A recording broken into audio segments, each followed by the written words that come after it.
No escuché el crujido, solo el repentino vacío bajo mis pies y un breve grito de Víctor a mi derecha. Recuerdo la sensación de ingravidez. 1 segundo, 2, 3. Luego, un tirón tan fuerte que me sacó todo el aire de los pulmones. La cuerda de seguridad se tensó, clavándose en el arnés y frenando la caída. El cuerpo me dio un latigazo, golpeándome contra la pared de hielo. Se me nubló la vista. Cuando volví en mí, colgaba en la penumbra. Encima de mí, una estrecha franja de luz, el cielo antártico azulado, tan lejano que cortaba la respiración. Debajo, negrura absoluta, una grieta en el glaciar, la trampa que tan cuidadosamente habíamos estado esquivando los últimos 4 días. ¡Víctor! ¡Fiodor! El grito rebotó en las paredes de hielo, devolviéndome un eco distorsionado. Silencio. Solo el viento aullaba allá arriba, como una bestia herida. Mi reloj marcaba las 13:45. Salimos a las 7 de la mañana del campamento base con la intención de llegar por la tarde al punto Omega, una estación meteorológica abandonada señalada en nuestros mapas. El tiempo acompañaba.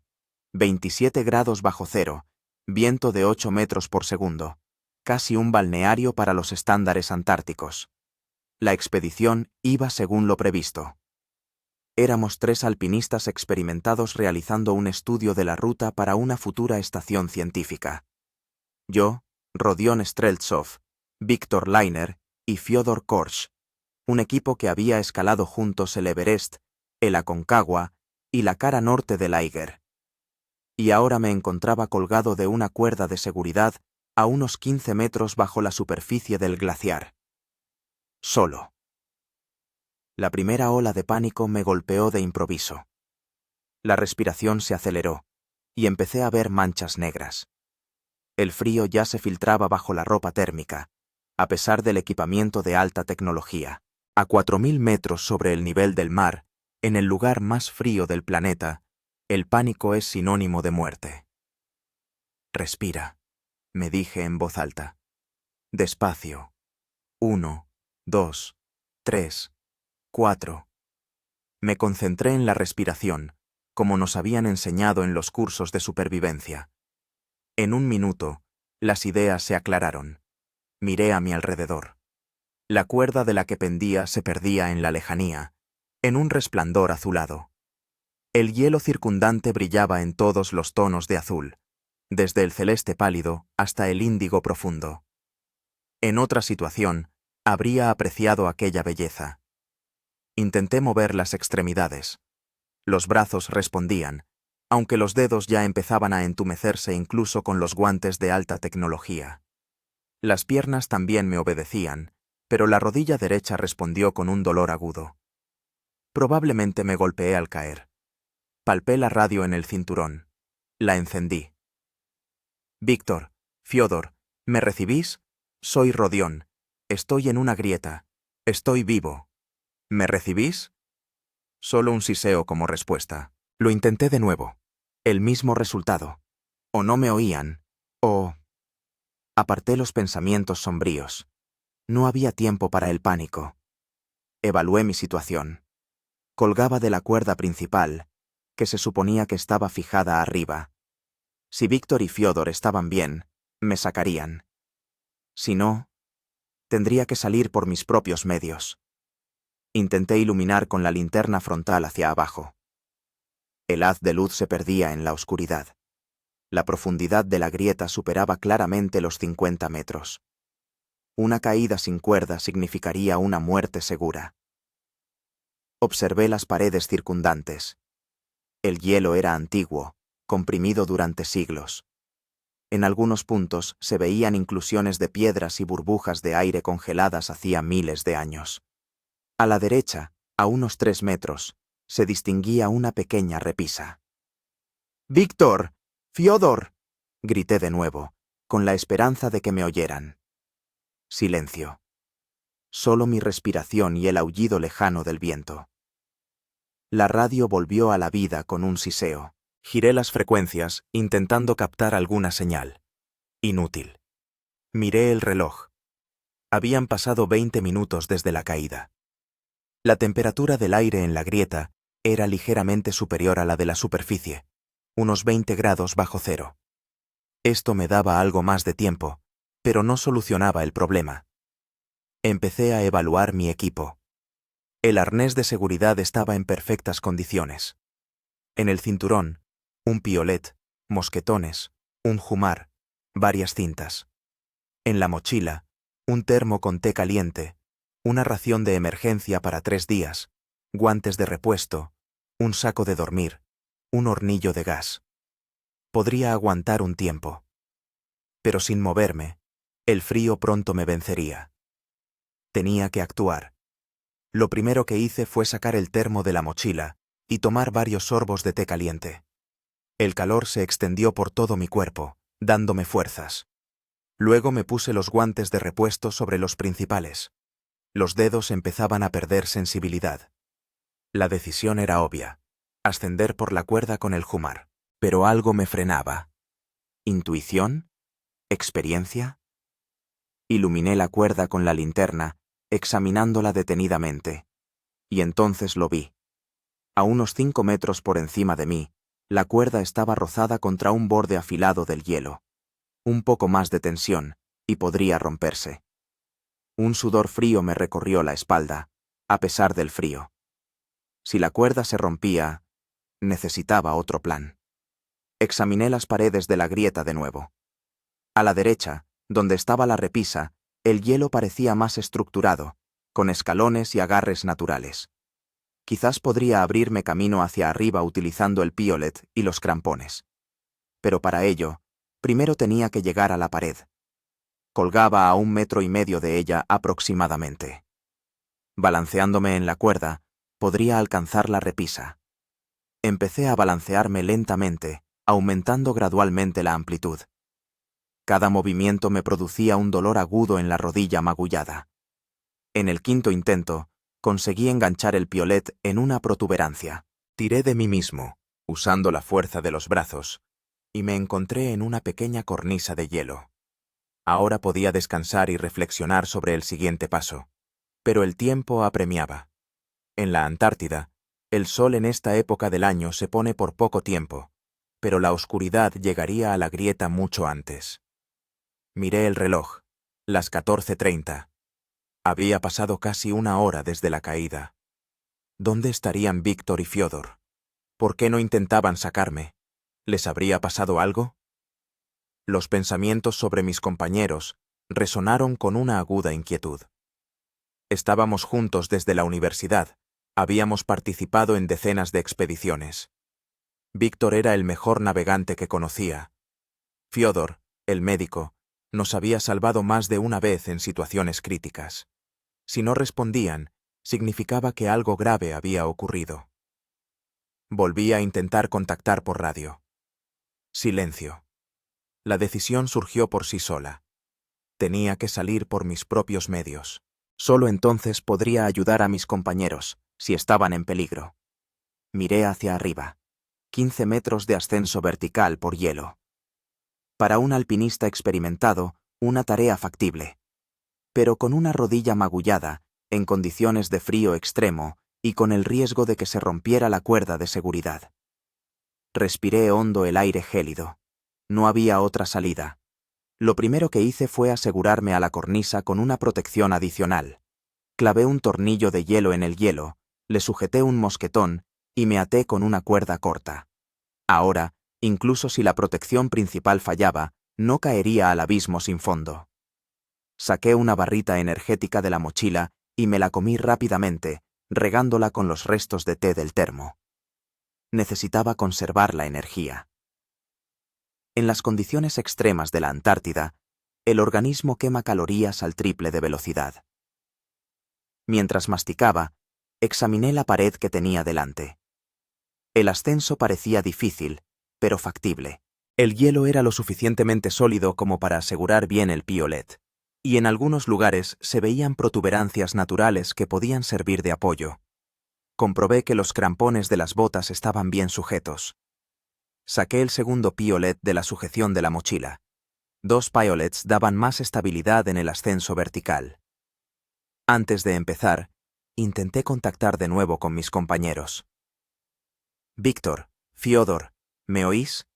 Voy a ascender por mis propios medios. Si me escucháis, confirmad recepción. Solo un siseo como respuesta. Suspiré y apagué la radio para ahorrar batería.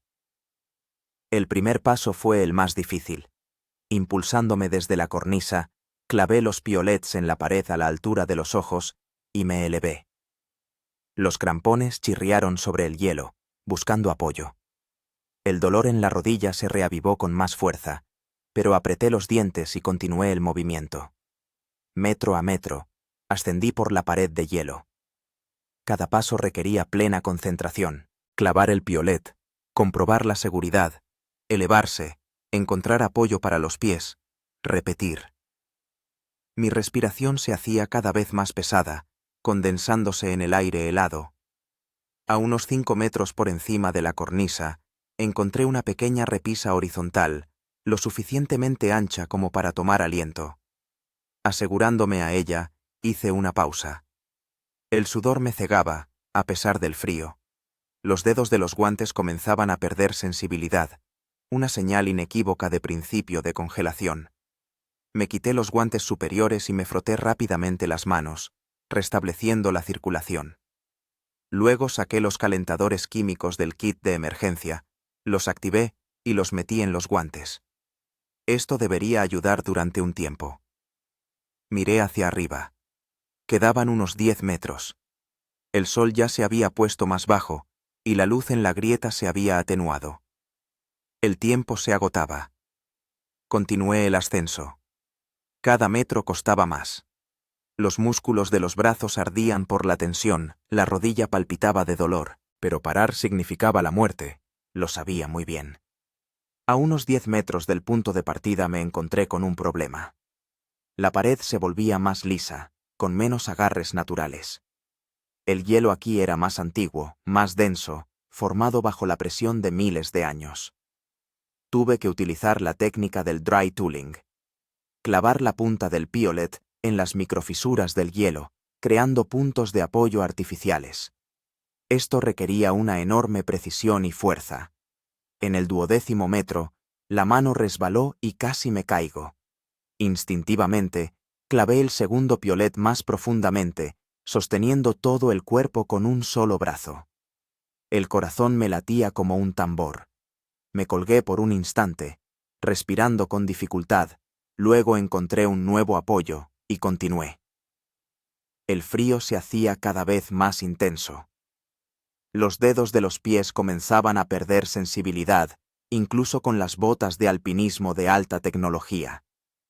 Entendía que era una señal peligrosa. Por fin, vi el borde de la grieta. Quedaban solo unos 3 metros. Reuniendo las últimas fuerzas, aceleré el ritmo.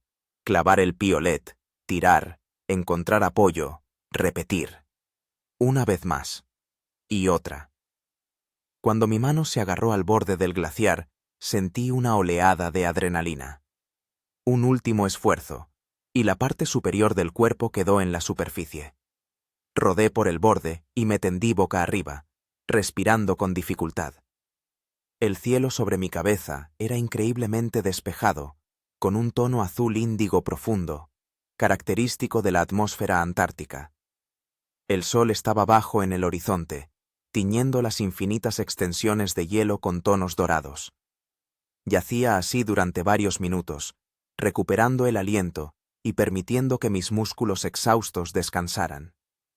Entonces, la realidad regresó con renovada fuerza. Estaba solo en medio del desierto antártico y mis compañeros habían desaparecido. Me senté, haciendo una mueca por el dolor en la rodilla, y miré a mi alrededor. Se extendía un paisaje helado e infinito, blanco y desolado. Ni rastro de Víctor y Fiodor. Noté nuestras huellas, que conducían hacia la grieta. Se interrumpían a unos 2 metros del borde. Qué raro.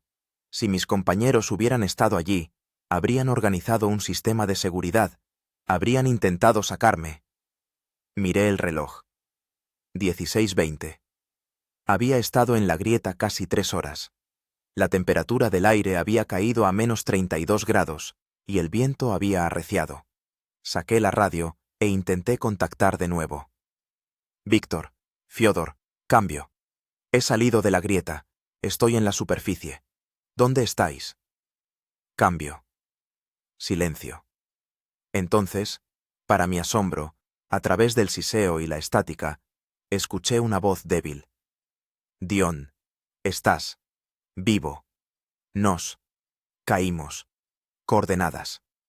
La voz de Víctor se interrumpía por la interferencia. Víctor, ¿dónde estáis? Repite las coordenadas. Casi grité a la radio. 38.42. La comunicación se cortó. Anoté febrilmente los números que había escuchado en la nieve con el piolet. Podrían ser las coordenadas. ¿Pero estaban completas? ¿Había suficiente información para encontrarlos? Saqué el GPS del bolsillo interior de la chaqueta. Mostraba mis coordenadas actuales. 82 de 11, 30 Tara. Latitud sur. 54 de 123, 15 T.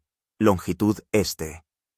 Nos dirigíamos a un punto con coordenadas 81 de 30, 38. Latitud sur. 54 de 42, 21 Ra. Longitud este. La estación meteorológica abandonada, Omega. Si los números que había dicho Víctor eran parte de las coordenadas, eso podría significar que estaban en algún lugar en dirección a nuestro objetivo. Tal vez habían seguido adelante, pensando que yo había muerto, y luego se habían metido ellos mismos en problemas. Activé la baliza de emergencia en mi GPS.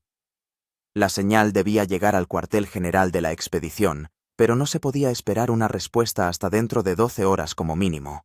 Ese era el tiempo que tardaría un helicóptero de rescate en llegar a nuestra zona desde la base más cercana.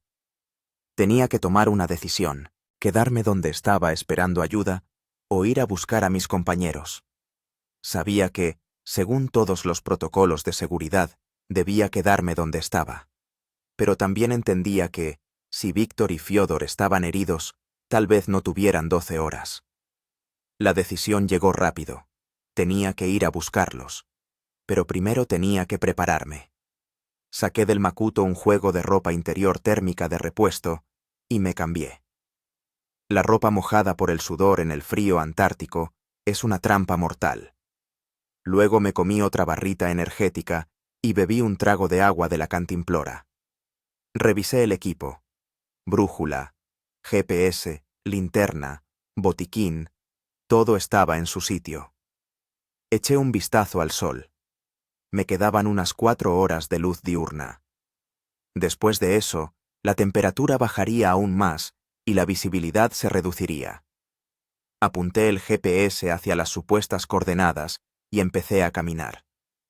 Cada paso hacía que me doliera la rodilla, pero intentaba no prestarle atención. En algún lugar de aquella inmensa extensión helada, mis amigos necesitaban ayuda. El viento arreciaba, levantando ventisca. El horizonte se desdibujaba gradualmente en una niebla blanca. Caminaba, guiándome únicamente por las indicaciones del GPS, confiando más en la tecnología que en mis propios sentidos. Cada 15 minutos me detenía e intentaba contactar con mis compañeros por radio. En vano. Después de una hora de caminata, noté una extraña formación en el horizonte. Algo rompía la línea perfecta entre el hielo blanco y el cielo azul. Aceleré el paso tanto como me permitía la rodilla lesionada. Al acercarme, me di cuenta de que era otra grieta en el glaciar, mucho más ancha que aquella en la que yo había caído. Sus bordes eran irregulares, como si se hubieran derrumbado recientemente. Se me encogió el corazón con un mal presentimiento. Me acerqué con cautela al borde e iluminé hacia abajo con la linterna. «Víctor, Fiodor». El grito resonó en las paredes de hielo, y entonces escuché una débil respuesta. «Rodión, aquí, abajo». La voz llegaba desde lo profundo de la grieta, distorsionada por el eco y ahogada por el aullido del viento. Me tiré al suelo boca abajo y me arrastré hasta el borde, tratando de no provocar un nuevo derrumbe. «¡Víctor! ¡Fiódor! ¡Os oigo!», grité, apuntando el haz de luz hacia la oscuridad.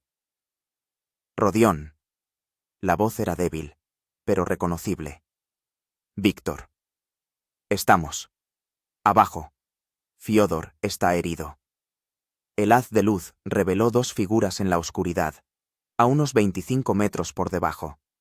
Estaban en una pequeña repisa de hielo.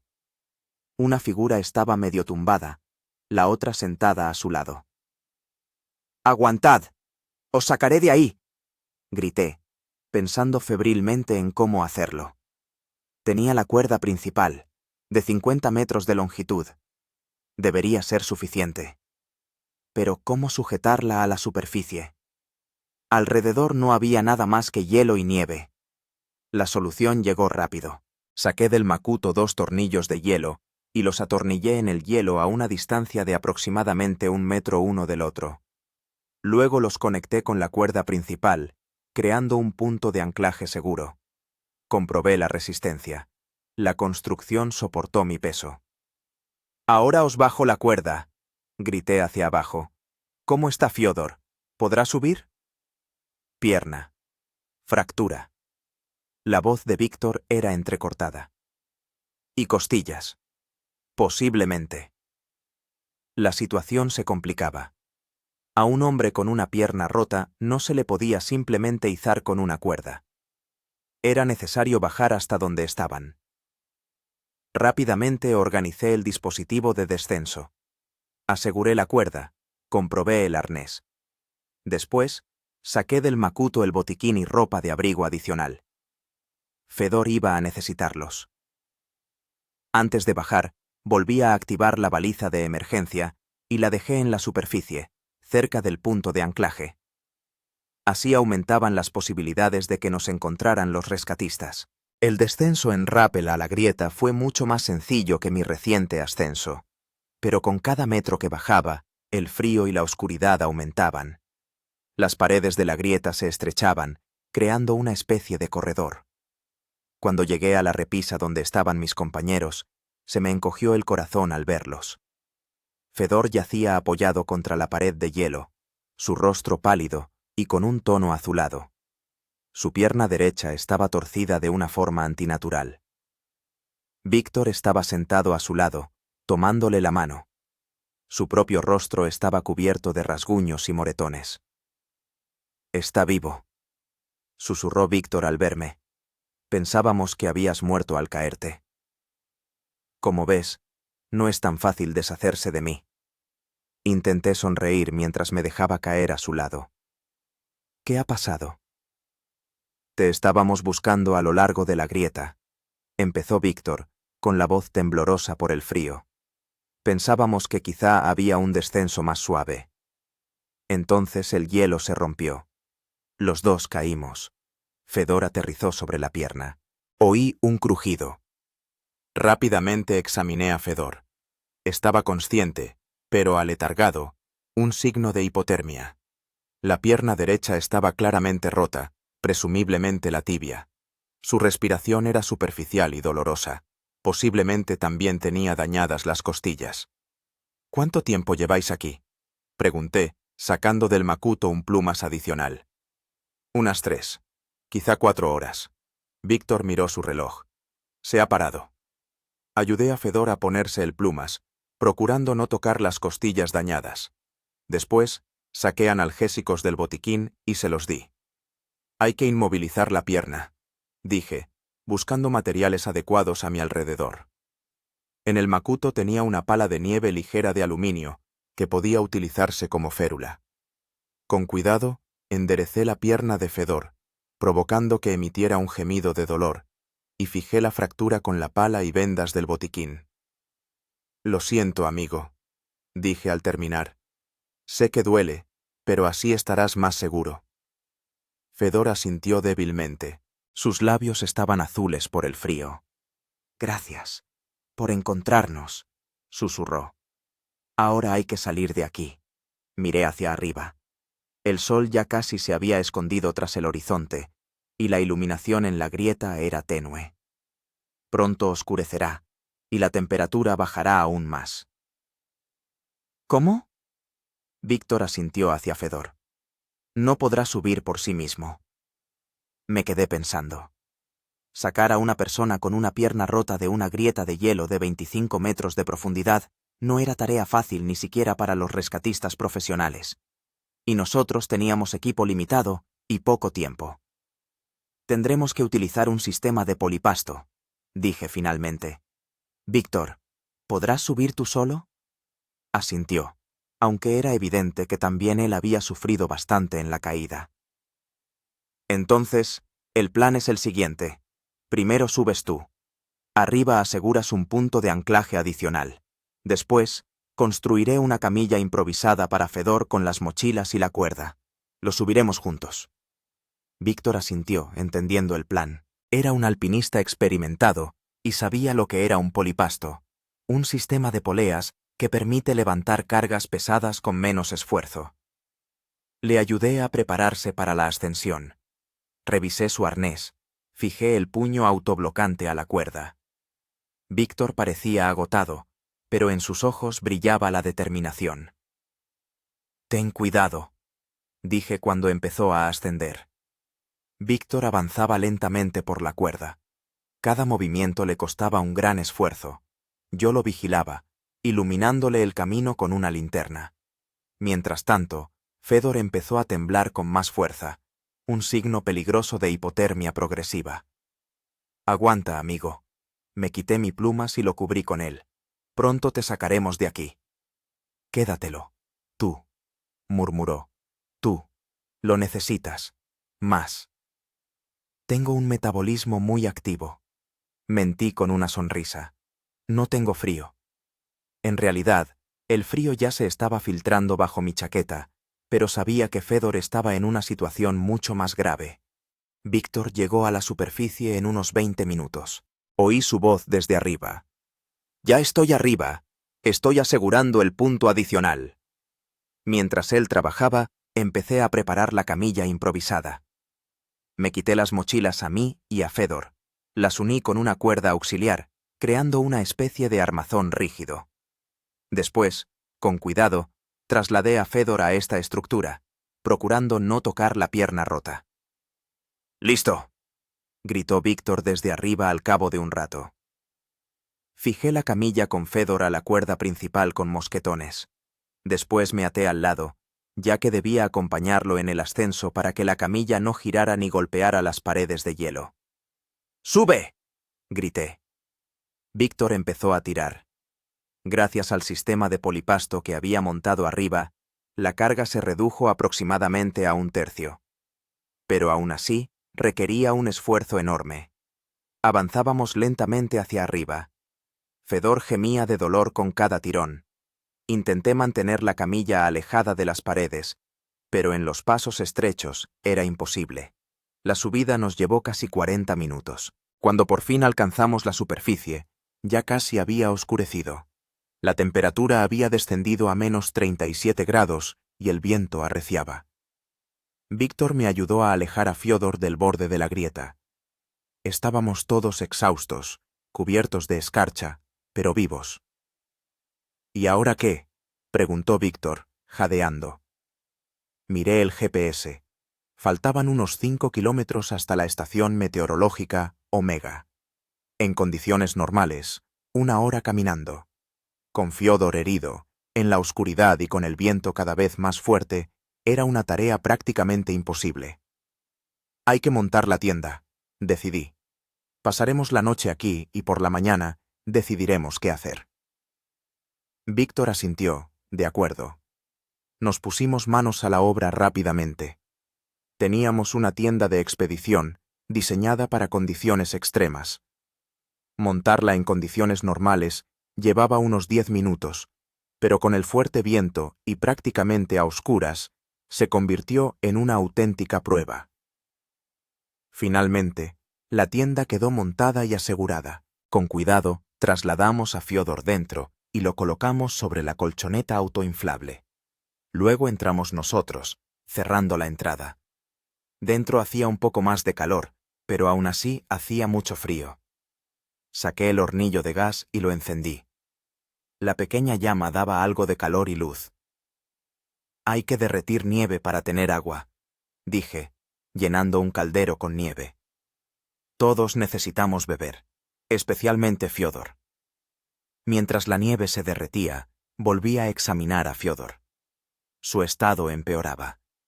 La hipotermia progresaba a pesar de todos nuestros esfuerzos.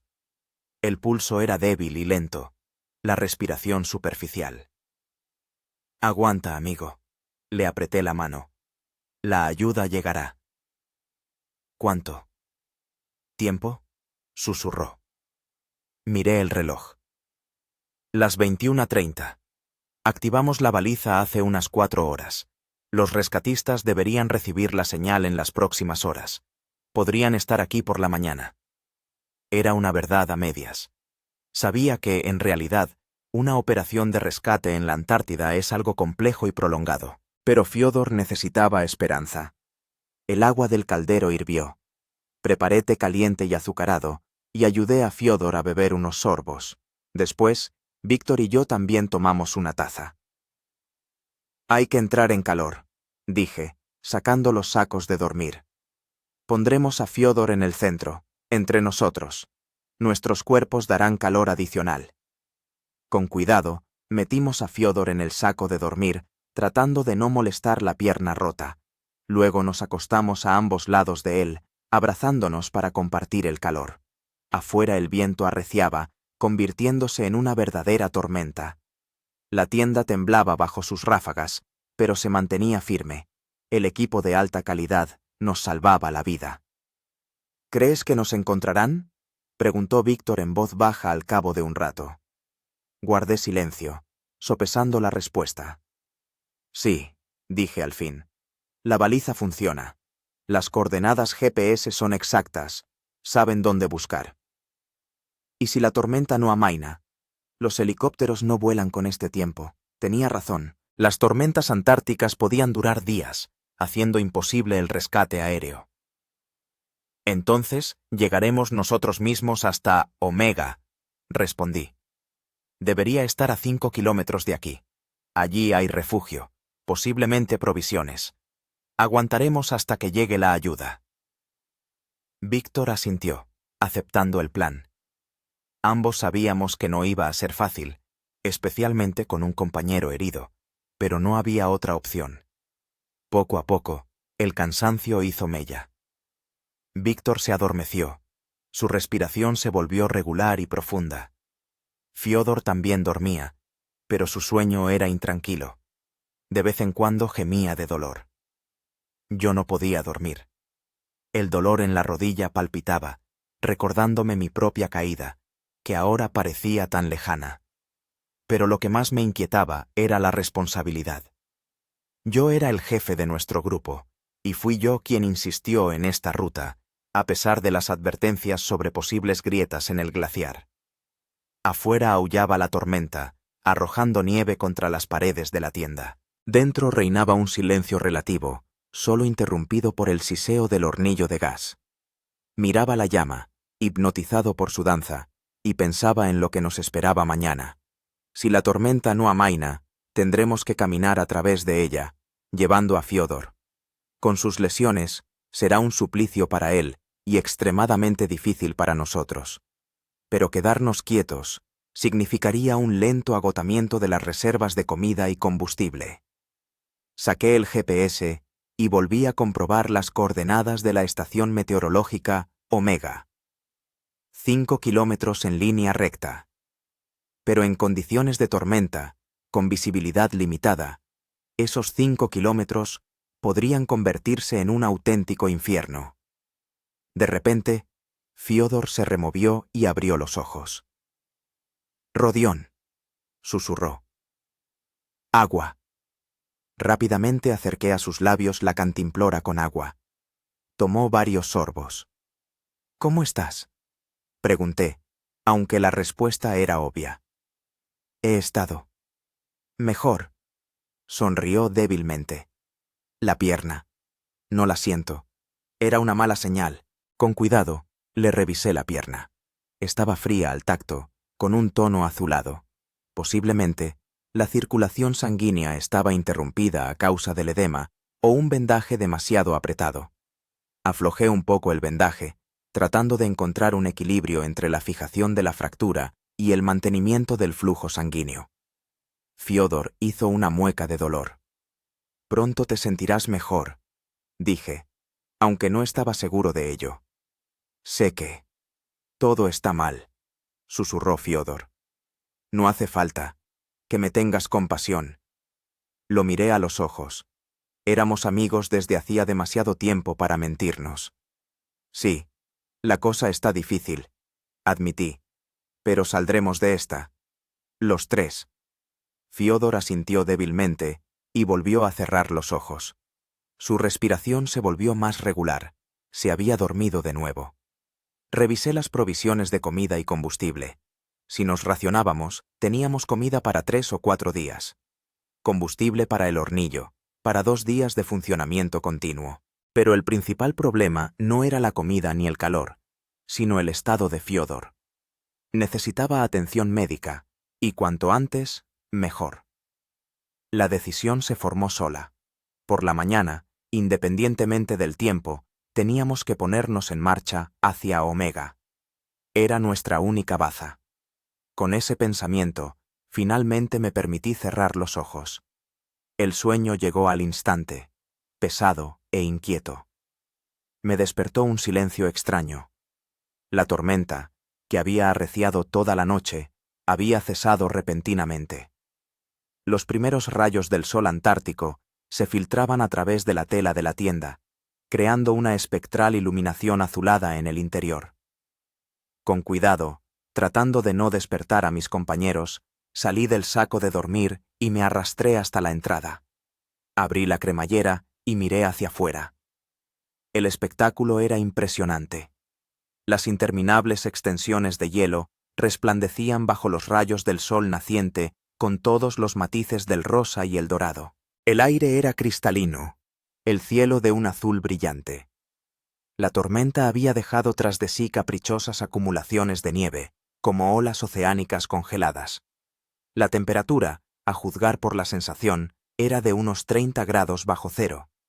Frío, pero soportable sin viento.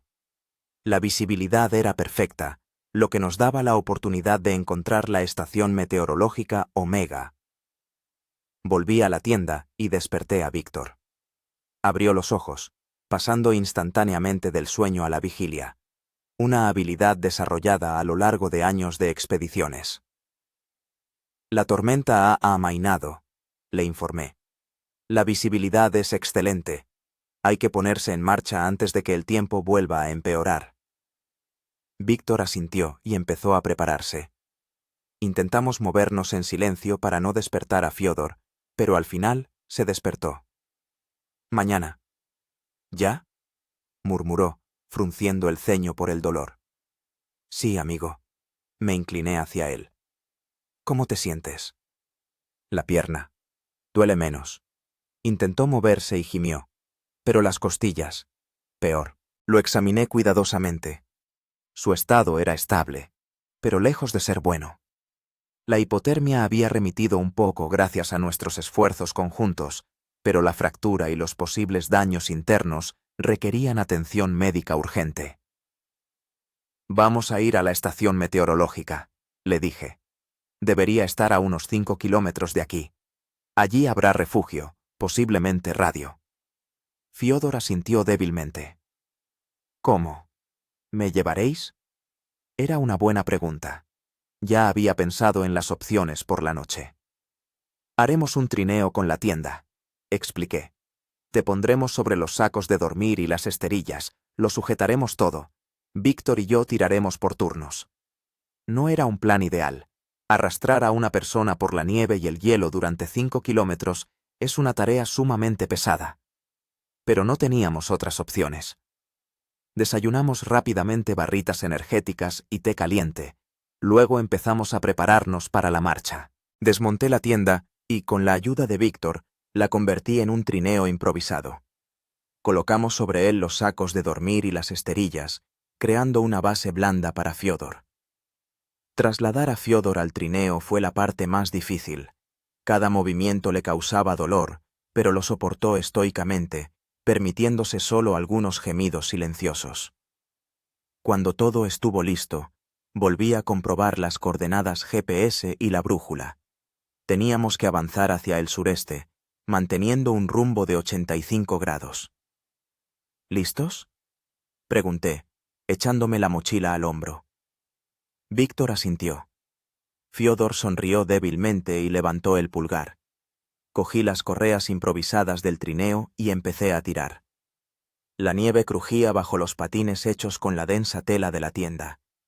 Víctor caminaba a mi lado, preparado para relevarme cuando me cansara. El primer kilómetro fue relativamente fácil. La adrenalina y la determinación me daban fuerzas.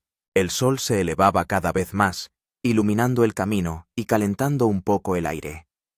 La temperatura subió hasta los 25 grados bajo cero, casi agradable para los estándares antárticos. En el segundo kilómetro empezaron los problemas. Entramos en una zona de témpanos, amontonamientos de hielo formados por la presión del glaciar. Arrastrar el trineo a través de ellos era prácticamente imposible. «Hay que buscar un rodeo», dije, deteniéndome y secándome el sudor de la frente. Víctor miró a su alrededor y señaló a la izquierda. «Allí parece haber un paso entre los témpanos». Cambiamos de rumbo, añadiendo unos cientos de metros extra a la ruta, pero era mejor que intentar superar los obstáculos de hielo con un compañero herido. En el tercer kilómetro, Víctor y yo empezamos a turnarnos cada 15 minutos. El cansancio se acumulaba, los músculos ardían por la tensión. Mi rodilla, lesionada al caer en una grieta, palpitaba de dolor con cada paso. Fiodor yacía en el trineo, envuelto en sacos de dormir, y observaba en silencio el cielo que pasaba por encima de él. No se quejaba, aunque cada sacudida y cada irregularidad debían hacerle sentir el dolor en su pierna rota y en sus costillas dañadas. «¿Cómo estás?», le pregunté durante otra breve parada, sentándome a su lado. «Vivir. Viviré», sonrió débilmente. «Si no me abandonas aquí». «Ni se te ocurra pensarlo», le apreté la mano. «Llegaremos. Juntos». En el kilómetro 4, el tiempo empezó a cambiar. El cielo se cubrió de nubes. El viento arreció. Miré con inquietud al horizonte. Allí se acumulaban nubes oscuras, presagiando una nueva tormenta. «Tenemos que acelerar», le dije a Víctor. «El tiempo empeora». Asintió, consciente de la gravedad de la situación. Aumentamos el ritmo, ignorando el dolor y el cansancio. Cada paso nos acercaba al objetivo, pero la tormenta también se acercaba a cada minuto. Cuando llevábamos 4,5 kilómetros, el viento se había intensificado tanto que levantaba ventiscas de nieve. La visibilidad empezó a disminuir. «¿Ves algo?», gritó Víctor, protegiendo sus ojos con la mano de la nieve que volaba. Miré fijamente la blancura, intentando distinguir el contorno de la estación meteorológica. El GPS indicaba que estábamos cerca, a menos de 500 metros del objetivo, y entonces la vi. Una silueta oscura sobre el fondo de nieve blanca. La estación meteorológica Omega, un puesto de avanzada soviético abandonado para la ciencia en la Antártida. «Allí», señalé en la dirección. «Un poco más». Reunimos nuestras últimas fuerzas y aceleramos el paso. La tormenta se intensificaba a cada minuto, convirtiendo los últimos 200 metros en una verdadera prueba. La nieve golpeaba en la cara, el viento nos hacía tropezar. La temperatura caía en picado. Finalmente, llegamos a la estación meteorológica. Era una construcción baja de paneles metálicos, parcialmente cubierta de nieve. La puerta de entrada estaba bloqueada por un banco de nieve. «¡Tenemos que excavar la entrada!», grité, sacando una pala ligera de aluminio de la mochila. Víctor y yo nos turnamos para quitar la nieve hasta que llegamos a la puerta. Estaba cerrada con un simple cerrojo, cubierto por una gruesa capa de hielo. Rompí el hielo con un piolet y con dificultad moví el cerrojo. La puerta se abrió con un largo chirrido, revelando un oscuro vano. Dentro hacía frío, pero aún así más cálido que afuera, y lo más importante, no había viento. Con cuidado, arrastramos los trineos con Fiodor dentro y cerramos la puerta, aislando el rugido de la tormenta. En la penumbra, tanteé en la pared un interruptor y lo accioné, sin muchas esperanzas de éxito. Para mi asombro, una bombilla tenue se encendió bajo el techo, iluminando la habitación con una luz amarillenta. «¡Electricidad!», exclamó Víctor. «¿Cómo es posible?» «Un sistema autónomo», supuse, echando un vistazo alrededor. «Paneles solares o un aerogenerador con baterías». La estación meteorológica constaba de una gran sala, dividida en varias zonas. En el centro había una mesa maciza con equipos de radio. Junto a las paredes, varias literas, armarios con equipos y provisiones, una pequeña zona de cocina con una estufa. «Ayúdame a trasladar a Fiodor a una litera», le dije a Víctor. Juntos, trasladamos con cuidado a nuestro compañero herido a una de las literas. Fiodor estaba pálido, su rostro cubierto de sudor, signo de fiebre. «Aquí debe haber un botiquín». Empecé a examinar los armarios. En uno de ellos encontré una caja de primeros auxilios con una cruz roja. Dentro había equipo médico básico y medicamentos, muchos de ellos caducados, pero en nuestra situación no podíamos elegir. Le di a Fiodor un analgésico y antibióticos, luego examiné su pierna. La fractura tenía mal aspecto. Había comenzado la inflamación. Las costillas también preocupaban. Al respirar profundamente, Fiodor hacía una mueca de dolor. «Tenemos que contactar con la base», dije, acercándome a la estación de radio. Mientras tanto, Víctor exploraba la zona de la cocina.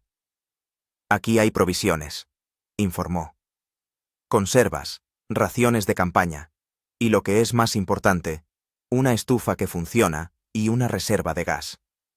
Eran buenas noticias. Ahora no corríamos peligro de pasar hambre y frío, al menos en el futuro inmediato. Encendí la estación de radio.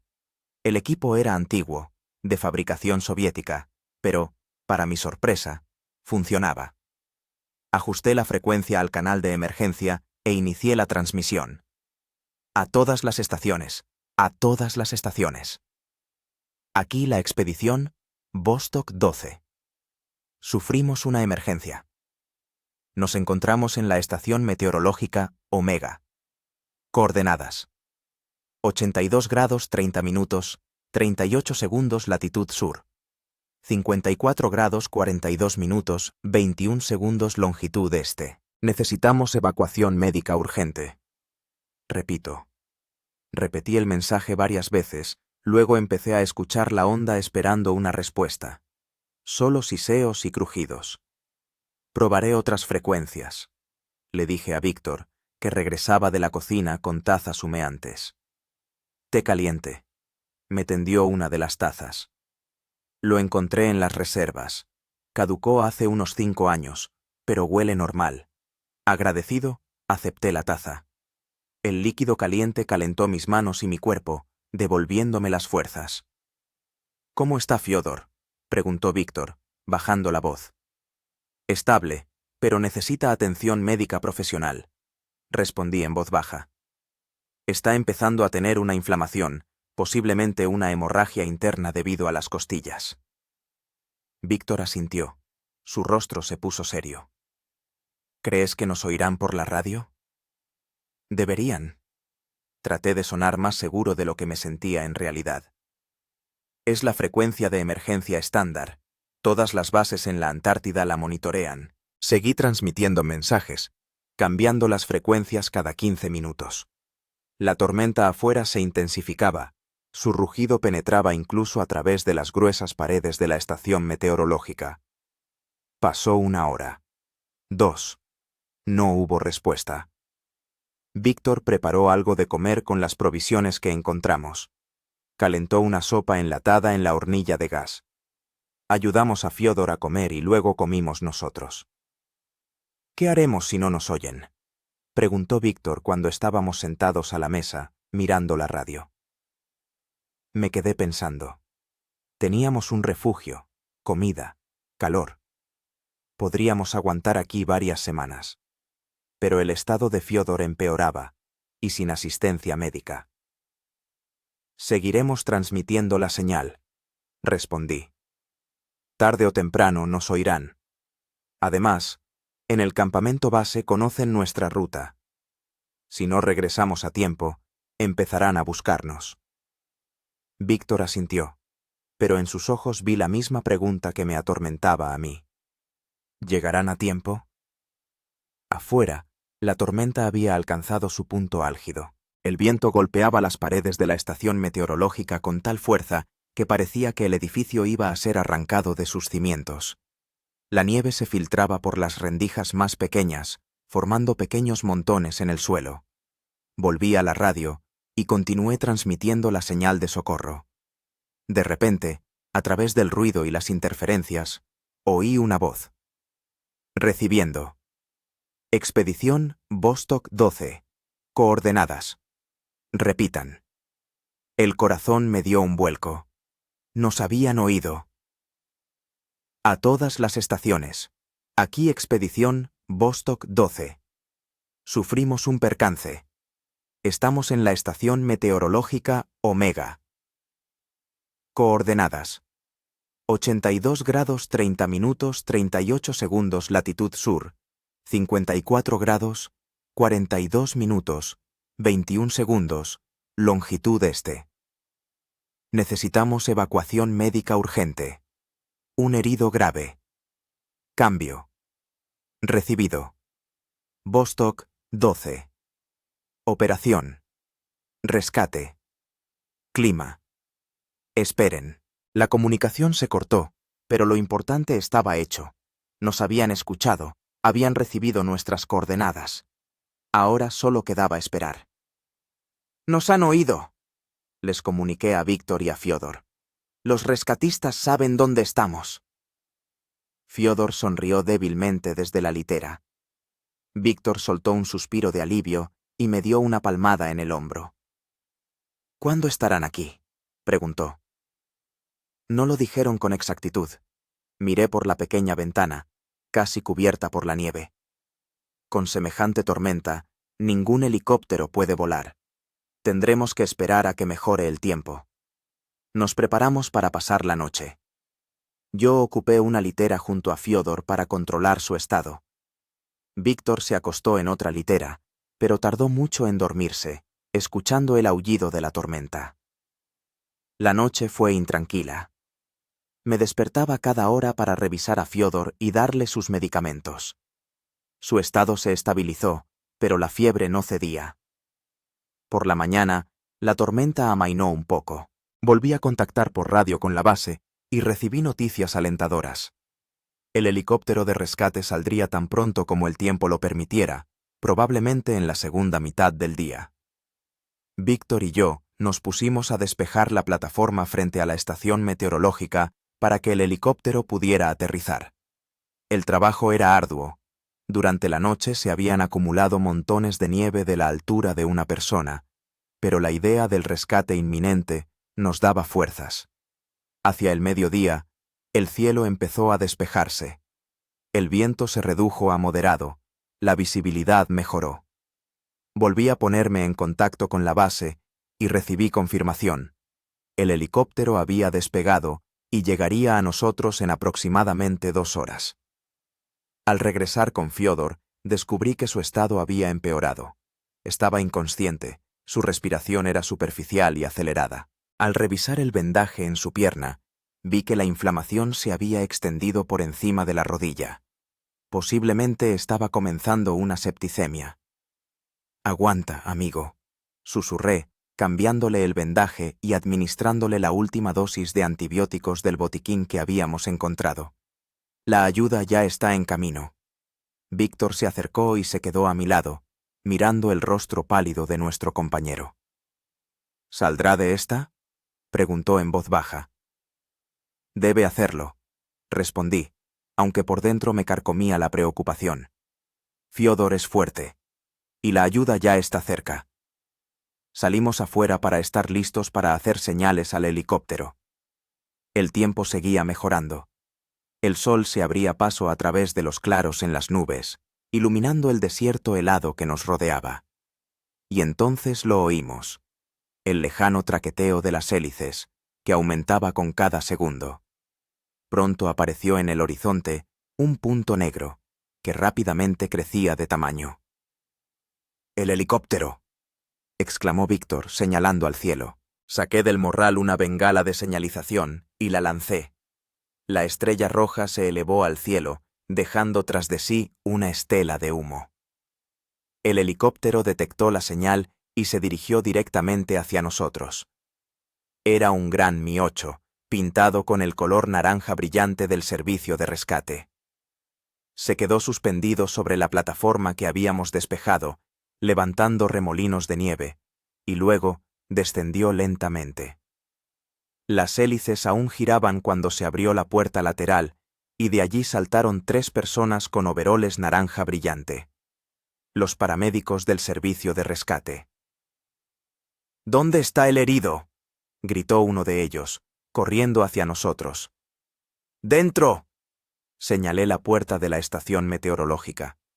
Fractura de pierna, costillas rotas, posiblemente hemorragia interna. Comenzó una septicemia. Los paramédicos entraron rápidamente. Víctor y yo los seguimos. Inmediatamente empezaron a examinar a Fiódor, conectándolo a un equipo médico portátil. «Necesitamos evacuación urgente», dijo el jefe de los paramédicos después del examen. «Estado crítico, pero estable. Hay buenas posibilidades si lo llevamos al hospital en las próximas horas». Lo prepararon para el transporte de forma rápida y profesional, trasladándolo a una camilla especial con fijaciones para la pierna rota. Ayudamos a sacarlo hasta el helicóptero. Cuando embarcaron a Fiódor, el médico jefe se volvió hacia nosotros. «Ustedes también vienen con nosotros. Ambos necesitan un chequeo médico». No pusimos objeción. Recogiendo lo imprescindible de nuestras cosas, subimos a bordo del helicóptero. La puerta se cerró y la aeronave comenzó a ascender, alejándonos de la estación meteorológica Omega, que nos había salvado la vida. En el helicóptero, los médicos siguieron atendiendo a Fiódor, administrándole medicación por vía intravenosa. Víctor y yo nos sentamos cerca, observando su trabajo y agarrándonos a los asideros con cada golpe de viento que zarandeaba el helicóptero. «Lo hemos logrado», dijo Víctor, gritando para hacerse oír por encima del ruido de los motores. «Los 3». Asentí, sintiendo cómo la tensión de los últimos días comenzaba a disiparse. Realmente lo habíamos logrado. Habíamos pasado por una caída en una grieta helada, por una tormenta, por 5 kilómetros de desierto antártico con un compañero herido. Pero el precio había sido alto. Miré el rostro pálido de Fiódor, a los médicos luchando por su vida, y me juré que nunca más sometería a mis amigos a semejante riesgo. El helicóptero volaba sobre las inmensas extensiones heladas de la Antártida, llevándonos hacia la seguridad, hacia el calor, hacia la vida. Por delante nos esperaba una larga recuperación, especialmente para Fiódor, pero lo principal era que estábamos vivos. Los 3. Y ese era el resultado más importante de nuestro viaje a través del hielo y el frío, a través del miedo y el dolor, a través de las profundidades más oscuras de la desesperación humana hacia la luz de la esperanza y la salvación. El helicóptero se sacudía. Fuertes ráfagas de viento lanzaban la máquina de varias toneladas de un lado a otro como si fuera un juguete.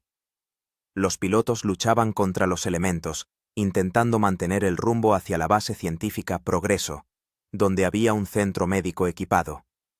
Yo estaba sentado junto a Fiódor, sujetándole la mano.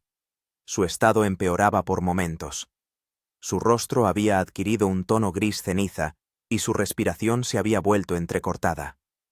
Los médicos trabajaban sin cesar, cambiando las vías intravenosas, administrando medicación, controlando los signos vitales. «¿Cómo está?», le pregunté al médico jefe, acercándome a su oído para hacerme oír por encima del ruido de los motores. «Estado crítico», respondió, sin apartar la vista de su trabajo. La sepsis avanza. Necesita una operación y antibióticos de amplio espectro que no tenemos a bordo. ¿Cuánto falta para la base? Miré por la ventanilla, pero solo veía una niebla blanca. Hemos vuelto a entrar en una zona de nevadas. En condiciones normales, 1 hora. El médico echó una mirada hacia la cabina de los pilotos. Con este tiempo, quién sabe. Como para confirmar sus palabras, el helicóptero cayó bruscamente en una bolsa de aire. Todos los que no estaban sujetos salieron despedidos de sus asientos. El equipo se deslizó por el suelo. Apenas tuve tiempo de sujetar la vía intravenosa para que no se cayera. «Maldito tiempo», maldijo el segundo médico, asegurando el equipo. Víctor, sentado frente a mí, estaba pálido. Nunca le había gustado volar, y en estas condiciones el vuelo se convertía en una auténtica pesadilla. «Todo irá bien», le dije, intentando animarle. «Estos tipos son los mejores pilotos de la Antártida». Sonrió débilmente, pero su mirada delataba su inquietud. De repente, desde la cabina de los pilotos llegaron voces de alarma. El médico jefe se levantó y fue hacia allí, agarrándose a los asideros. Al cabo de 1 minuto regresó, y su rostro no presagiaba nada bueno.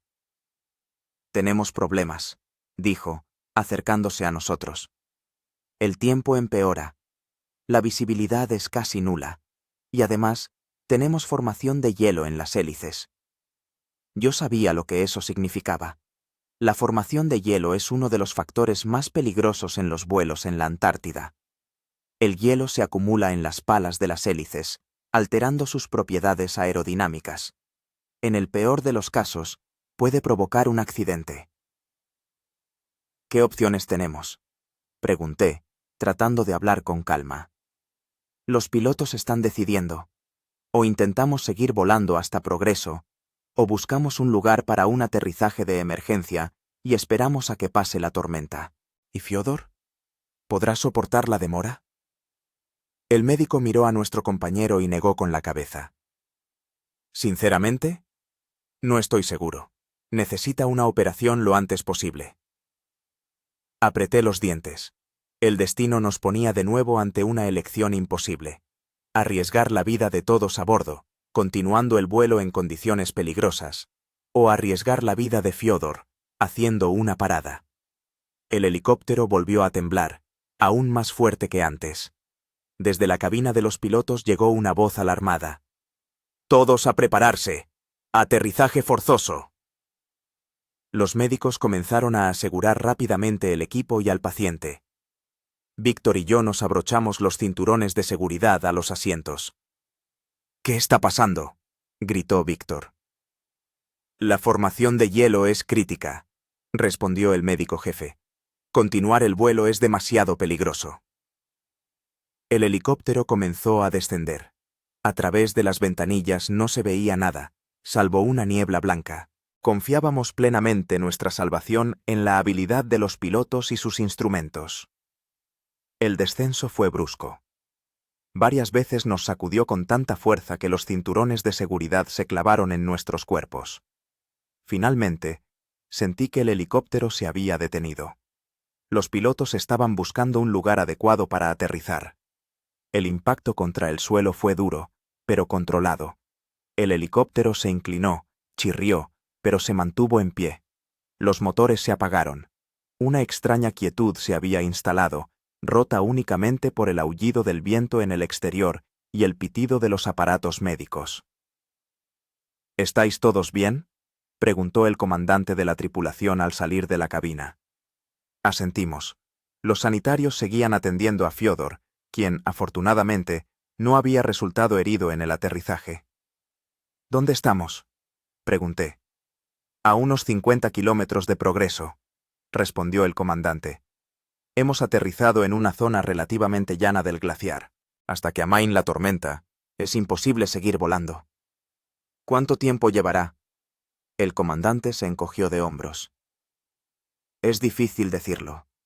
Los meteorólogos prometieron una mejoría en 6 u 8 horas, pero en la Antártida el tiempo es impredecible». Miré a Fiodor. 6 u 8 horas podrían ser fatales para él. ¿No hay otra forma de llevarlo a la base? Pregunté. ¿Transporte terrestre? ¿Con este tiempo? El comandante negó con la cabeza. Imposible. La visibilidad es nula, las motos de nieve se quedarían atascadas en los ventisqueros. El médico jefe se acercó a nosotros. Hay otro problema. Se nos están acabando los antibióticos y los analgésicos. Lo que queda da para un máximo de 3 o 4 horas. La situación se volvía crítica. Miré a Víctor buscando apoyo. Parecía tan preocupado como yo. ¿Quizás haya alguna forma de contactar con la base?, sugirió Víctor. ¿Pedir ayuda? El comandante asintió. Ya hemos emitido una señal de socorro. Saben de nuestra situación, pero con este tiempo nadie podrá llegar hasta nosotros. Me acerqué a la ventanilla e intenté divisar algo en el exterior. En vano. Una niebla blanca envolvía el helicóptero por todas partes. La tormenta rugía con una fuerza increíble, zarandeando incluso una máquina tan pesada. Volviendo hacia Fiodor, me senté a su lado y le tomé la mano. Estaba fría y húmeda. Su estado seguía empeorando. «Aguanta, amigo», susurré. «Ya casi estamos en casa». El tiempo transcurría con lentitud exasperante. Los sanitarios hacían todo lo posible para mantener a Fiodor, pero sus recursos eran limitados. El comandante y el copiloto comprobaban constantemente el estado del helicóptero, especialmente preocupados por una posible congelación del sistema de combustible. Al cabo de 2 horas, el médico jefe me llamó aparte. «Tengo malas noticias. Se han acabado los antibióticos. Y los analgésicos también están a punto de agotarse». «¿Qué significa eso?», pregunté, aunque ya sabía la respuesta. «Sin antibióticos la sepsis progresará, y sin analgésicos». No terminó la frase, pero todo estaba claro. Miré el reloj. Solo habían pasado 2 horas de las 6 u 8 previstas para la mejoría del tiempo. Fiodor podría no sobrevivir hasta entonces. La decisión surgió de repente, casi descabellada, pero la única posible en esa situación. «¿En la base Progreso tienen motos de nieve?», le pregunté al comandante. «Sí, claro», respondió. «Varias unidades». Si enviaran una moto de nieve con medicamentos a nuestro encuentro, ¿cuán lejos podría llegar con este tiempo? El comandante reflexionó. En condiciones ideales, una moto de nieve recorre unos 30 kilómetros por hora. Con esta tormenta, quizás 10 o 15. Pero es un suicidio salir ahora. ¿Y si alguien saliera a su encuentro? ¿Acortara la distancia? Me miró con desconcierto, luego comprendió. ¿Quieres salir a su encuentro? Sí, respondí con firmeza. Si ellos salen de la base y yo de aquí, podemos encontrarnos en algún punto intermedio. Tomaré las coordenadas por GPS, me moveré estrictamente en línea recta. Es una locura. El comandante negó con la cabeza. Con este tiempo se perderá y se congelará en 1 hora. Tengo experiencia, repliqué. Y no tengo elección. Fiodor morirá si nos quedamos sentados esperando. Víctor, que había escuchado nuestra conversación, se acercó. Iré contigo.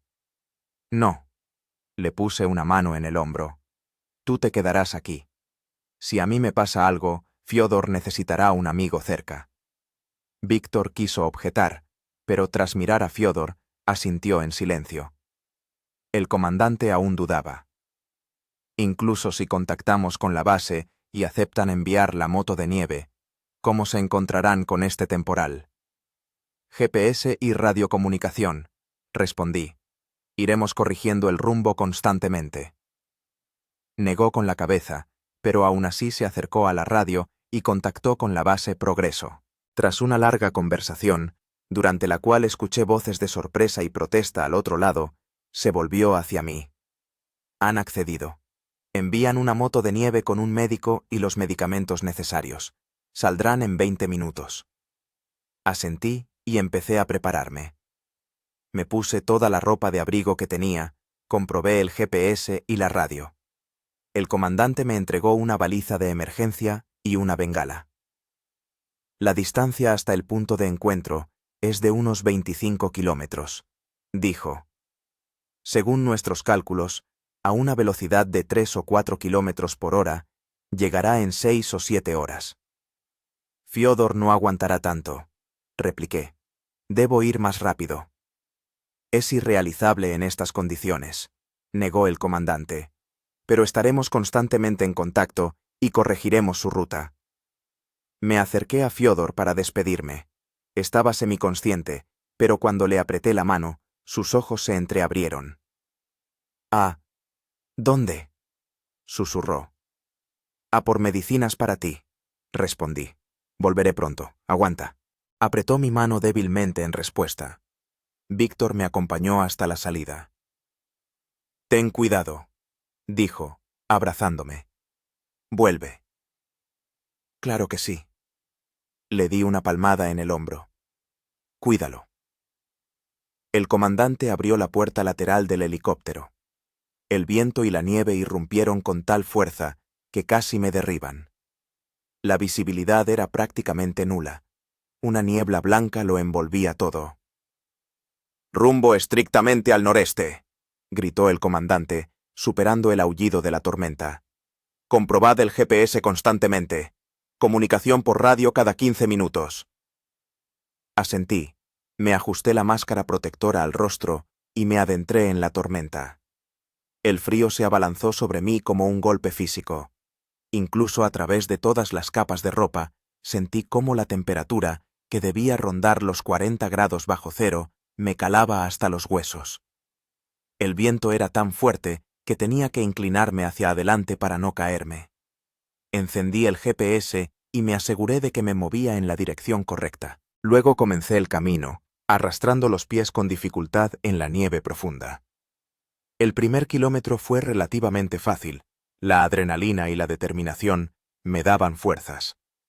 Estaba constantemente comprobando el GPS, corrigiendo el rumbo. Cada 15 minutos me comunicaba con el helicóptero, informando de mi progreso. En el segundo kilómetro comenzaron las verdaderas dificultades. La nieve se volvía más profunda, llegando hasta las rodillas en algunos puntos. Cada paso requería un esfuerzo enorme. El viento ora amainaba, ora volvía a cobrar fuerza, lanzando cristales de nieve punzantes a la cara. Mi rodilla, dañada al caer en una grieta, empezó a doler con más intensidad. Apreté los dientes y seguí caminando, pensando en Fiodor, que luchaba por su vida en el helicóptero. Después de 2 horas, había recorrido unos 7 kilómetros, mucho menos de lo que había planeado. El cansancio se acumulaba, el frío penetraba cada vez más. Los dedos de los pies comenzaban a perder la sensibilidad, a pesar de las botas de alta tecnología. «Base, habla Strelkov». Me comuniqué con el helicóptero. «He recorrido aproximadamente 7 kilómetros. Mi posición es». Di las coordenadas. En respuesta, oí la voz del comandante, interrumpida por interferencias. «Recibido. La moto de nieve ha salido. A unos kilómetros de usted». Continúe. La comunicación se cortó. Intenté restablecerla, pero fue inútil. La radio guardaba silencio. Aquello era mala señal. Sin comunicación, no podía coordinar mis acciones con la moto de nieve que venía a mi encuentro. Solo quedaba seguir avanzando según el plan inicial, esperando no cruzarnos sin vernos en la niebla blanca. Comprobé el GPS. La batería estaba a la mitad de su carga. Con ese frío, se descargaba mucho más rápido de lo normal. Tenía que ahorrar energía, encendiendo el dispositivo solo para comprobar el rumbo. Las siguientes 3 horas se convirtieron en una auténtica pesadilla. La tormenta se intensificó, convirtiéndose en una auténtica tormenta antártica. La visibilidad se redujo a unos pocos metros. Me movía prácticamente a tientas, confiando únicamente en las indicaciones del GPS. El frío se hacía insoportable. A pesar de todas las capas de ropa, sentía cómo me congelaba. Los dedos de las manos y los pies perdieron la sensibilidad. La cara bajo la máscara ardía por el frío. En el kilómetro 10 me caí, hundiéndome en una grieta oculta bajo la nieve. Por suerte, no era profunda, solo hasta la cintura. Pero salir de ella me costó un esfuerzo enorme. Cuando por fin salí, descubrí que había perdido un guante. Aquello era un problema grave. Una mano descubierta en el frío antártico era el camino directo a la congelación. Rápidamente metí la mano bajo la chaqueta, pegándola al cuerpo, y continué el camino, cambiando de mano periódicamente para que ambas no se congelaran. En el kilómetro 12, el GPS se quedó sin batería. Ahora estaba completamente desorientado, sin comunicación y sin navegación. Lo único que podía hacer era seguir avanzando en la misma dirección, orientándome por el viento, que, afortunadamente, soplaba con bastante constancia. El tiempo había perdido su sentido. No sabía cuántas horas habían pasado desde que salí del helicóptero. El cansancio era tan grande que cada paso me costaba un esfuerzo enorme. Varias veces me caí, y cada vez levantarme se hacía más difícil. Empecé a sentir somnolencia, un signo peligroso de hipotermia. La conciencia se nublaba, los pensamientos se confundían. Sabía que si cedía al deseo de descansar, ya no me levantaría. Muévete, me ordenaba a mí mismo. Piensa en Fiódor, piensa en Víctor. No puedes fallarles. No sé cuánto más caminé en ese estado. Quizás 1 kilómetro, quizás 5. En algún momento me di cuenta de que no podía más. Las piernas se negaban a obedecer, el cuerpo exigía descanso. Caí de rodillas, respirando con dificultad. La conciencia se nublaba. Veía puntos negros delante de los ojos. No, susurré. No ahora. No aquí. Reuniendo las últimas fuerzas, saqué la pistola de bengalas. Si la moto de nieve estaba cerca, podrían ver la señal. Con los dedos congelados, cargué la pistola de bengalas con dificultad y apunté al cielo. Disparo. Una estrella roja se elevó, iluminando por un instante la niebla blanca que me rodeaba. Esperé, escudriñando la cortina blanca. Nada. Silencio, interrumpido solo por el aullido del viento. Las fuerzas me abandonaban. Empecé a caer, incapaz de luchar más contra el frío y el cansancio. Y entonces lo oí. El lejano rugido de un motor, apenas perceptible a través del aullido de la tormenta. ¿O era una alucinación de un cerebro moribundo? Disparé otra bengala. Esperaba. El sonido del motor se hizo más fuerte. Se acercaba. Reuniendo las últimas fuerzas, me puse en pie y grité, aunque sabía que mi voz se perdería en el rugido de la tormenta. «¡Estoy aquí! ¡Aquí!». Y entonces, de la blanca niebla surgió la silueta de una moto de nieve. En ella iban 2 personas con monos de color naranja brillante. Me vieron y dirigieron el vehículo hacia mí. Cuando la moto de nieve se detuvo a mi lado, apenas podía mantenerme en pie. Uno de los rescatistas saltó y me sujetó. «¡Aguante! ¡Le hemos encontrado!», me gritó al oído. «Medicamentos. Para Fiódor», murmuré. «Tenemos todo lo necesario», respondió el rescatista, ayudándome a subir a la moto de nieve. «Ahora tenemos que volver al helicóptero». Me sentaron entre los 2 rescatistas. Me envolvieron en una manta térmica adicional. La moto de nieve dio la vuelta y se lanzó de nuevo, cortando la niebla de nieve. El camino de vuelta pareció mucho más corto, tal vez porque estaba en un estado semiconsciente, cayendo periódicamente en un sopor y volviendo a salir de él. Cuando por fin llegamos al helicóptero, prácticamente me llevaron dentro. Víctor se abalanzó sobre mí, ayudándome a quitarme la ropa cubierta de hielo. «Lo has conseguido», dijo, con lágrimas en los ojos.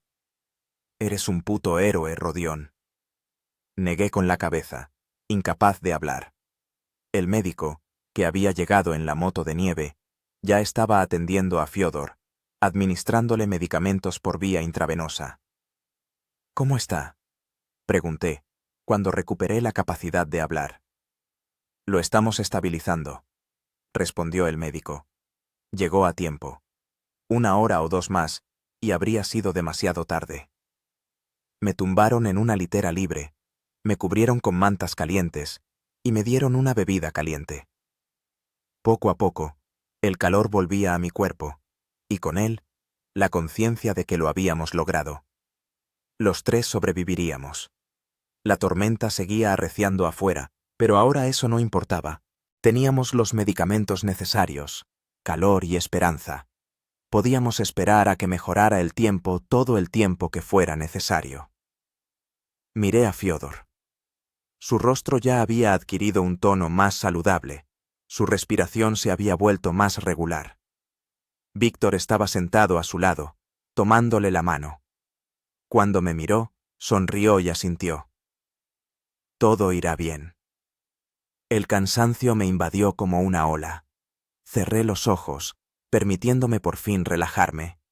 El último pensamiento antes de caer dormido fue la conciencia de que, a veces, la supervivencia no solo depende de las habilidades y la experiencia, sino también de la voluntad de arriesgarse por aquellos a quienes amas.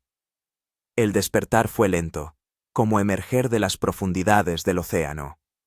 Primero los sonidos, voces amortiguadas, el zumbido de los aparatos, un suave silbido del viento. Luego las sensaciones, calor, la suavidad de la cama, el olor a antisépticos. Y por último, la luz, brillante, artificial, que golpea a través de los párpados. Abrí los ojos y vi un techo blanco. Giré la cabeza. Una habitación de hospital, moderna, con equipo médico. Junto a la ventana estaba sentado Víctor, hojeando algo en una tableta. Al notar mi movimiento, levantó la cabeza y sonrió. Bienvenido de nuevo al mundo de los vivos. ¿Dónde estamos? Mi voz era ronca, tenía la garganta seca. En el centro médico de la base Progreso. Víctor se acercó y me ayudó a sentarme. Me dio un vaso de agua. Has dormido casi 2 días. Bebí el agua con avidez. Los recuerdos volvían en fragmentos. La grieta helada, la estación meteorológica Omega, el aterrizaje forzoso del helicóptero, mi caminata a través de la tormenta. ¿Fiodor? Pregunté, recordando lo principal. Vivo. Víctor sonrió. En la habitación de al lado. Lo operaron. Los médicos dicen que todo salió bien. La pierna estará bien, aunque la recuperación llevará tiempo. Me recosté en la almohada, sintiendo cómo una ola de alivio me invadía. Lo habíamos hecho. Los 3 sobrevivimos. ¿Y tú cómo estás? Pregunté, mirando atentamente a Víctor. Su rostro todavía estaba cubierto de contusiones, pero se veía mucho mejor que la última vez que lo vi. Un par de moretones, una ligera congelación en las mejillas, nada serio. Se encogió de hombros. Tú estás mucho peor. ¿Yo? Congelación de 2º grado en los dedos de la mano izquierda. Víctor asintió hacia mi mano, que solo ahora me di cuenta de que estaba vendada. Los médicos dicen que todo estará bien, pero habrá que cuidarla durante un tiempo. También tuviste una fuerte hipotermia y agotamiento. Moví los dedos de la mano vendada. Respondieron con un dolor sordo, pero se movían. Eso era lo principal. ¿Cómo nos encontraron? Lo último que recuerdo es una moto de nieve en la ventisca. ¿No recuerdas el regreso al helicóptero? Víctor arqueó las cejas. Estabas consciente, incluso hablabas. Negué con la cabeza. Esa parte de los acontecimientos se había borrado por completo de mi memoria. Bueno, la moto de nieve te llevó de vuelta al helicóptero a ti y a los medicamentos para Fiodor, continuó Víctor. El médico que vino con ellos estabilizó el estado de Fiodor. Pasamos unas 10 horas más en el helicóptero hasta que amainó la tormenta. Luego volamos a la base sin incidentes. ¿Y el comandante del helicóptero y su equipo? Todos están bien. Se fueron ayer, tan pronto como el clima lo permitió. Asentí, tratando de asimilar todo lo que había sucedido. Habíamos pasado por un verdadero infierno, la caída en una grieta helada, la supervivencia en una tormenta antártica, la lucha por la vida de un camarada. Y sobrevivimos. Los tres. Llamaron a la puerta de la habitación y entró un médico. Un hombre canoso de unos 50 años, con un rostro cansado pero amable. «Me alegra verle consciente, señor Streltsov», dijo, acercándose a la cama. «Soy el doctor Morozov, jefe del centro médico». Me examinó rápidamente, me tomó el pulso, revisó mis pupilas y me hizo varias preguntas para evaluar mi estado mental. «Todo parece estar bien», concluyó. «Se está recuperando sorprendentemente rápido, dadas las circunstancias.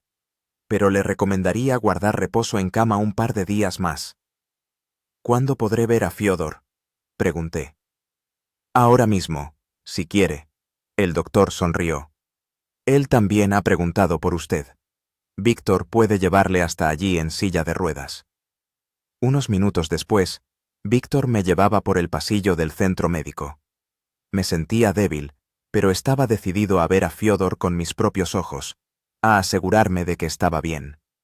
Cuando entramos en su habitación, Fyodor estaba medio recostado en la cama, con la pierna derecha suspendida en una estructura especial.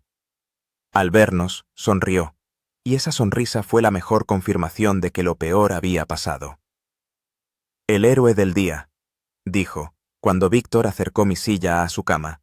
«¿O el héroe de la semana? He perdido un poco la noción del tiempo». «¿Cómo estás?», pregunté, ignorando su broma. «Vivo gracias a ti». Su voz se volvió seria. «Los médicos dijeron que si no fuera por los medicamentos que entregaste». No terminó la frase, pero se entendía perfectamente. «Somos un equipo». Me encogí de hombros. «Tú habrías hecho lo mismo por mí». «No estoy seguro de haber podido recorrer 20 kilómetros en medio de una tormenta antártica». Fyodor negó con la cabeza. «Fue extraordinario». 15. Le corregí. «Y la mitad del camino la hice en moto de nieve». Todos reímos, y esa risa fue curativa, liberadora de la tensión de los últimos días. «¿Qué dicen los médicos?», pregunté, señalando su pierna con un gesto. «Fractura de tibia conminuta», respondió Fyodor. «Me pusieron unos clavos, los tendré que llevar durante un año aproximadamente. La recuperación completa tomará entre 8 y 10 meses. Pero volveré a estar en plena forma, eso seguro». «¿Y las costillas?». «2 rotas y 3 fisuradas. Pero los pulmones no están afectados, y eso es lo principal». Hablamos durante 1 hora más, recordando detalles de nuestra aventura, llenando los vacíos en los recuerdos del otro. Víctor contó cómo él y Fyodor me habían buscado después de mi caída en la grieta, cómo ellos mismos se habían caído, cómo habían luchado por sobrevivir hasta mi llegada. «Por cierto», recordó Víctor, «te quiere ver el jefe de la base. Vino varias veces mientras dormías». «¿Para qué?», pregunté sorprendido. «Ya lo sabrás», respondió Víctor con una sonrisa enigmática. Al día siguiente ya podía caminar solo, aunque con cierta dificultad. Me dolía la rodilla y los dedos congelados requerían tratamientos diarios. Pero, en general, me sentía mucho mejor. El jefe de la base Progreso, Andrei Valentinovich Sokolov, vino a mi habitación después del almuerzo. Era un hombre alto y corpulento de unos 60 años, con el rostro curtido por el clima y unos penetrantes ojos grises. «Me alegra verle en pie, Rodion Sergeyevich», dijo, estrechándome la mano. «Lo que ha hecho por sus compañeros es digno del mayor elogio». «Simplemente hice lo que tenía que hacer», respondí, un poco avergonzado por tanta atención. «No sea modesto», sonrió. «Recorrer 15 kilómetros en medio de una tormenta antártica sin comunicación ni navegación, con una mano congelada, va mucho más allá del simple cumplimiento del deber». Se sentó en una silla junto a mi cama. «Quería darle las gracias personalmente e informarle de que ya me he puesto en contacto con la dirección de su expedición. Están al tanto de todo lo sucedido y le envían sus más cálidos deseos de pronta recuperación». «Gracias», asentí. ¿Cuándo podremos regresar a casa? El próximo avión de transporte será dentro de una semana, respondió Sokolov. El doctor Morozov cree que para entonces usted y Víctor estarán en condiciones de volar. Es probable que Fiodor tenga que quedarse un tiempo más, pero en cuanto su estado lo permita, organizaremos su traslado. Asentí, asimilando la información. Hay algo más, continuó el jefe de la base. Su historia ha tenido una gran repercusión. Varios periodistas ya han solicitado entrevistas. Por supuesto, la decisión es suya, pero le recomendaría esperar a regresar a casa para hacerlas. ¿Periodistas? Me sorprendí. ¿Pero cómo se han enterado? En nuestra época, la información se difunde rápidamente, sonrió Sokolov. Además, una operación de rescate de tal magnitud no podía pasar desapercibida. Después de que el jefe de la base se marchó, reflexioné largamente sobre sus palabras. La idea de los periodistas y las entrevistas me resultaba desagradable. No me consideraba un héroe y no quería ninguna atención. Todo lo que había hecho estaba dictado por el simple deseo de salvar a mis amigos. Los días siguientes transcurrieron en relativa calma. Fui recuperando fuerzas gradualmente, pasando la mayor parte del tiempo con Víctor y Fiodor. Hablamos mucho, recordamos expediciones pasadas y planeamos el futuro. Fiodor progresaba más rápido de lo que esperaban los médicos. Apenas 4 días después de la operación, podía sentarse en una silla durante varias horas al día. Su optimismo y alegría de vivir eran contagiosos. ¿Sabes lo que he comprendido durante estos días? Me lo dijo una vez, mientras estábamos sentados en su habitación. La vida es algo asombroso.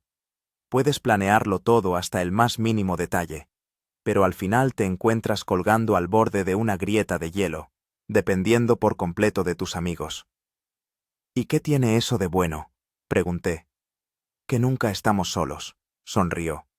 Incluso en el desierto antártico más remoto, en la peor tormenta, siempre habrá alguien que vendrá por ti. Esas palabras me llegaron al alma. Encerraban una verdad sencilla pero profunda, que todos habíamos comprendido durante esos días. Finalmente, llegó el día de la partida. El avión de transporte llegó según lo previsto. Víctor y yo estábamos listos para irnos, aunque la idea de dejar a Fiodor nos pesaba.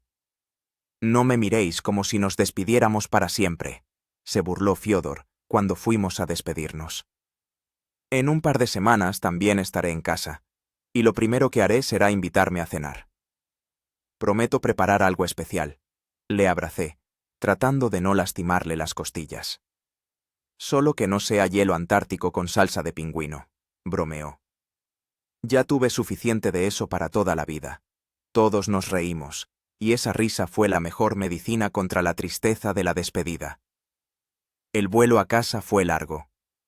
Primero el avión de transporte hasta la base costera, luego un vuelo comercial hasta Ciudad del Cabo, y por último, el largo vuelo a Moscú. Durante todo ese tiempo, reflexioné sobre lo sucedido, tratando de dar sentido a la experiencia que habíamos vivido. Cuando el avión aterrizó en Sheremetyevo, sentí una extraña mezcla de emociones. Por un lado, la alegría de volver a casa. Por otro, la sensación de que una parte de mí se había quedado allí, en las ilimitadas extensiones heladas de la Antártida. En el aeropuerto nos esperaban representantes del comité de la expedición, y para mi sorpresa, varios periodistas con cámaras. Al parecer, el jefe de la base Progreso tenía razón. Nuestra historia había causado un gran revuelo. Traté de responder a las preguntas de forma breve y modesta, dirigiendo la atención al trabajo en equipo y a la profesionalidad de los rescatistas.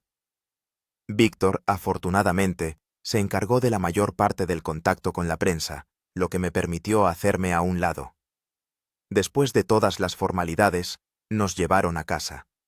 Mi apartamento me recibió con silencio y frescura. Abrí las ventanas, dejando entrar el aire primaveral. Después del frío antártico, incluso el frío abril moscovita parecía casi tropical. Lo primero que hice fue llamar a mis padres, que por supuesto, ya estaban al tanto de todo lo sucedido y se morían de preocupación. Tras asegurarles que estaba bien, les prometí ir a verlos el fin de semana. Luego me quedé mucho tiempo bajo la ducha caliente, lavando no tanto la suciedad física como la tensión emocional de las últimas semanas. Después de la ducha, me desplomé en la cama y dormí casi un día entero. Al despertarme, me sentí una persona diferente.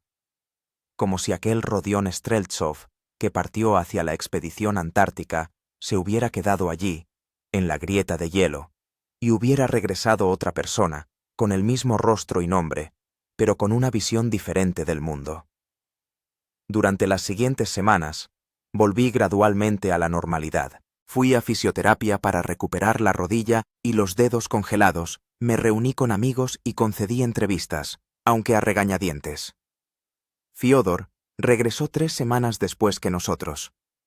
Le esperé en el aeropuerto junto con Víctor. Se veía mucho mejor. El color de su rostro se había recuperado y sus ojos volvían a brillar con su chispa habitual. Se movía con muletas, pero lo hacía con tanta gracia como si hubiera caminado así toda su vida. Bueno, el equipo está de nuevo reunido, dijo, abrazándonos por turnos. Organizamos una pequeña fiesta en mi apartamento, solo nosotros 3, sin extraños. Hablamos, reímos, recordamos. Y poco a poco comprendí que la experiencia traumática que habíamos vivido no nos había separado, sino que, por el contrario, nos había unido aún más. ¿Por qué brindamos?, preguntó Víctor, levantando su copa. Por la amistad, propuso Fiodor. Por el hecho de que es más fuerte que cualquier prueba. Por la vida, añadí yo. Por el hecho de que nos da oportunidad tras oportunidad, incluso cuando parece que todo está perdido. Brindamos, y en ese momento me di cuenta por fin de que lo peor había pasado. Habíamos sobrevivido. Habíamos regresado. Y pasara lo que pasara en el futuro, lo afrontaríamos juntos. Han pasado 6 meses. La vida ha vuelto a una relativa normalidad. Yo he vuelto a trabajar en el Instituto de Geografía, Víctor se ha dedicado a escribir un libro sobre nuestra aventura, y Fiodor continúa su rehabilitación, haciendo progresos asombrosos. Un día, en una fría noche de noviembre, volvimos a reunirnos en mi apartamento.